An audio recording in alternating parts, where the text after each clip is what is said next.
Okay, another one that is really uncomfortable is the link between childhood obesity and sexual trauma. It's pretty well established. And in modern society, everyone just acts like this isn't a thing. Now, I'm not going to say it's the only reason that a child can be obese. There are like glandular issues and things like that. But in general, when you see a child who is obese, it is because they have been abused in some way.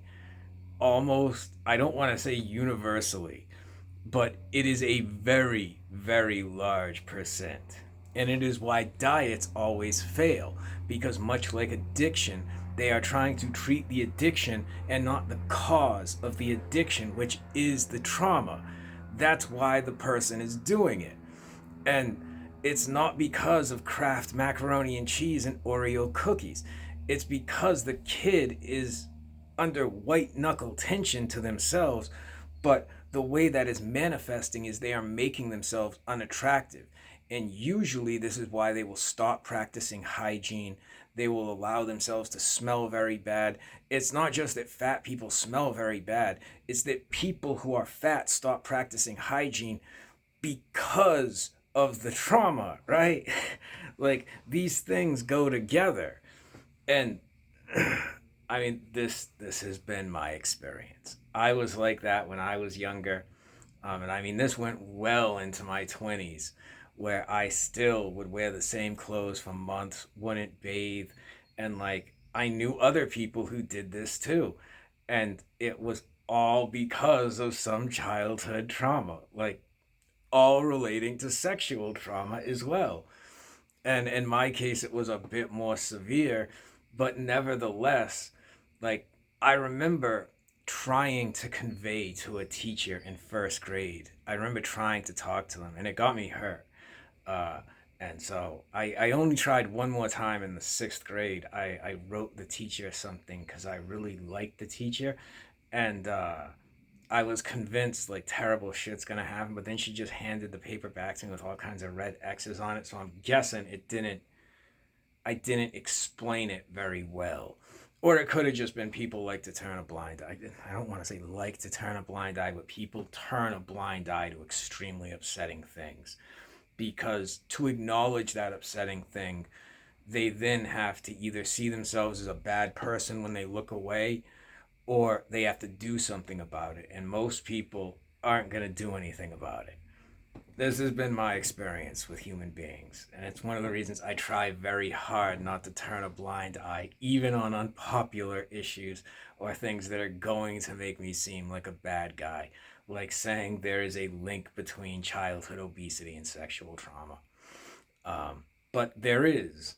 It's even mentioned in the book The Body Keeps the Score, which everyone is, it's like a darling of everyone. And it is a very good book.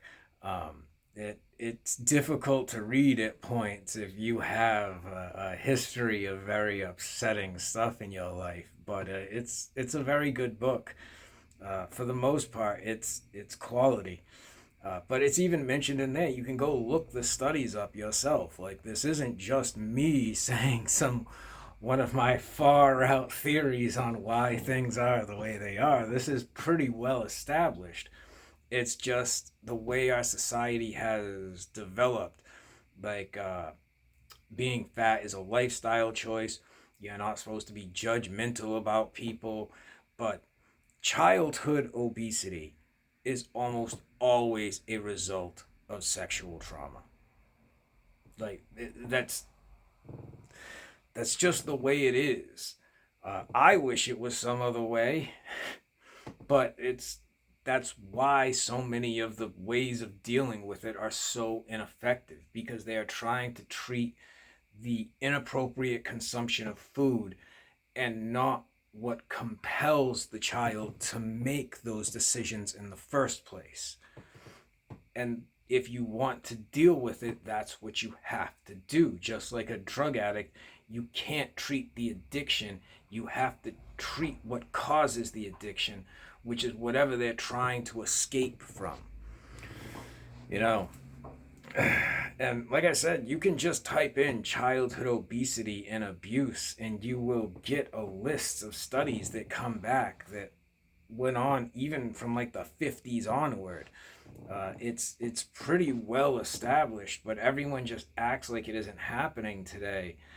And it does make you wonder when there is an epidemic of childhood obesity. And one of the main reasons for childhood obesity is sexual trauma. Is there a very large number of unreported sexual acts against children taking place in our society? I, for one, believe the number is much, much higher than what is on the books.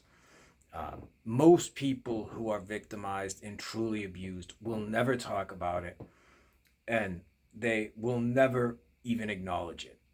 They will live in quiet desperation their entire lives, because it is just too upsetting to deal with. And that's not ideal.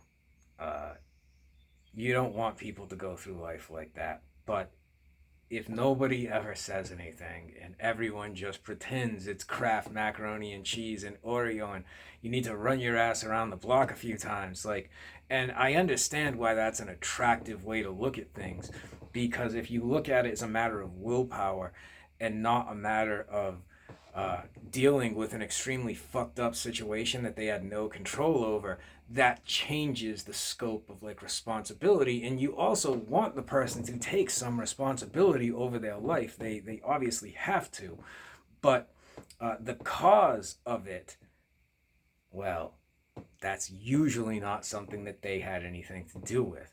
And unfortunately, in life, things that are done to you, you have to take responsibility over the results of it, because the results of it are your life. And that is none too attractive, because you don't feel internally as if it is your fault.